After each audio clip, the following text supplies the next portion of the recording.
It's not 1 hour yet, but I just wanted to show you the brown color that is appearing here, and also the spinning of the magnetic bar that stirs the solution.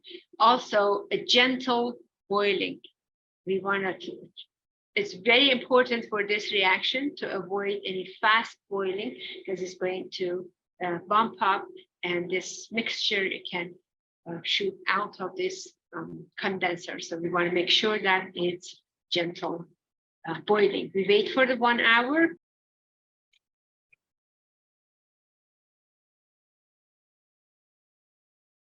And we are waiting for the reflux to finish, or the time of the reflux to finish. Setting up gravity filtration using proper size of the iron ring and glass funnel. I have a receiving container, which is based on the procedure, is going to be a small beaker, 150 milliliter beaker in this case, using large filter paper. And this filter paper is a special filter paper, is 42, number 42, P42, means that the opening of the paper, it's very small, and it will make sure that the manganese dioxide doesn't go through, because we want to collect clear solution. We place the paper in the funnel. I just want to show you one more time what I did, because I didn't tell you, is I fold it in half and then fold in half again one more time. I open in a way that one part is in one side, 3 parts are in the other side, and just basically making a paper funnel. And you place that in the funnel. See, it doesn't stay, it doesn't stick to the glass. By adding a few drops of solvent, which in this case, you know that we have water, we can make sure that it's going to stay. Still, our gravity filtration is ready until the reflux is done. Okay, this is after 1 hour of the reflux. So instead of opening the flask from here, from the utility clamp, I'm going to open the flask with the utility connected. So I'm kind of using this as a handle, because I just stopped the reflux. This is too hot to handle it. So I'm going to use the utility clamp as a handle, going to take it to the fume. You see the purple color still there, because I had extra permanganate. So I'm going to add 5 milliliters of the sodium thiosulfite at the time, and add just 5 milliliters until the purple color disappears. So I put about 10 milliliters. I'm going to add 5. It still looks very purple to me. So I'm going to add the other 5 milliliters.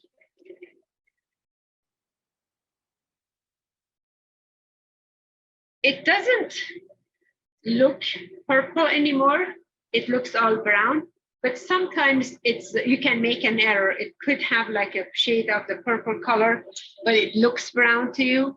So what we need to do to test for the purple color, so we get 1 drop of the liquid, or get drops of the liquid, place it on the filter paper, and look for the edge of the spot. So when we spot in paper, if it doesn't look brown edge, the edges is not brown, means that there is no purple color. So we are sure there is no purple color. Now it's time for gravity filtration. I already have the setup. Let's go and filter. So I'm using this as a handle, which kind of works for me. I would just transfer the mixture to the filter paper. Remember, we had a stirring magnetic bar in there. Don't forget about the magnetic bar. It needs to be removed. You can keep it in the flask, take it and submit to your professor, Or if it falls into the mud, then you have to manually remove it.